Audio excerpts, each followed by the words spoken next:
Please help me to reach 1,000 subscribers. It began completely innocently. I didn't suspect anything at all. My wife Emma and her twin sister Ella had always shared a closeness that was both admirable and, at times, slightly unusual. So when Ella came to stay with us for the weekend, I didn't think twice. She had visited before, and I trusted both of them completely. What I didn't know was that Ella, driven by curiosity, or maybe mischief, decided to take on Emma's identity for the entire week. And I didn't notice a thing. It all started on a typical Monday morning. The night before, Emma had seemed a little off, tired but nothing alarming. She told me she had work to catch up on and would be going to bed early, skipping dinner. I didn't think much of it. After all, we'd been married for 5 years.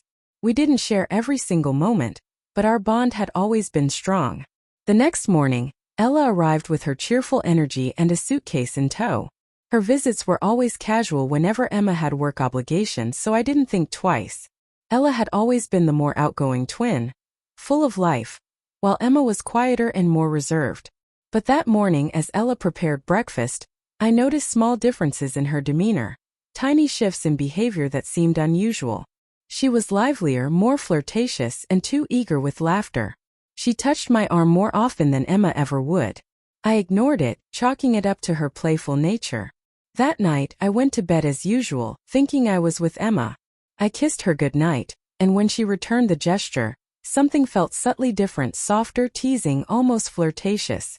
I dismissed it, assuming it was just a good mood. The following mornings felt familiar, yet slightly off. I could still smell Emma's perfume on the pillow, but her usual nuances were missing.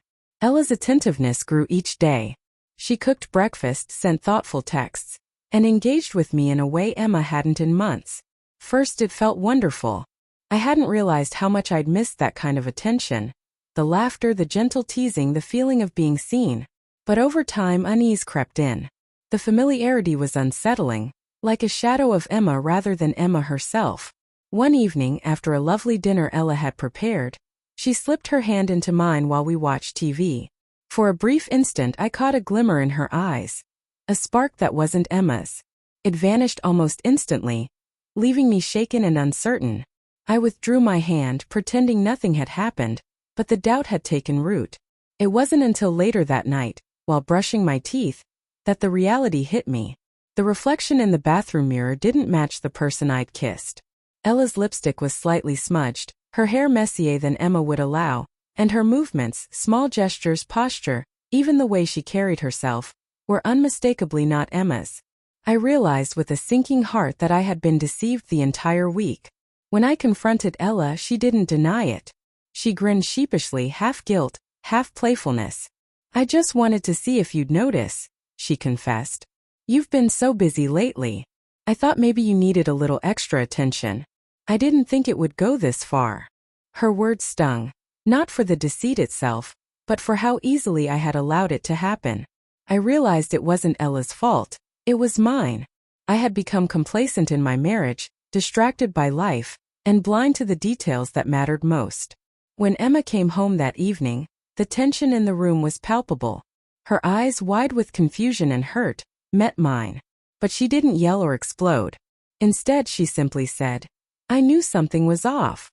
In that moment, the unspoken distance between us was finally acknowledged. Now I'm left to mend what was broken. I don't know if Emma and I will ever return to the same comfort we once shared. But I do know this. I will never take her for granted again. Every smile, every touch, every quiet moment will matter. I've learned how fragile trust and love can be, and how quickly they can be replaced, even if only for a fleeting week.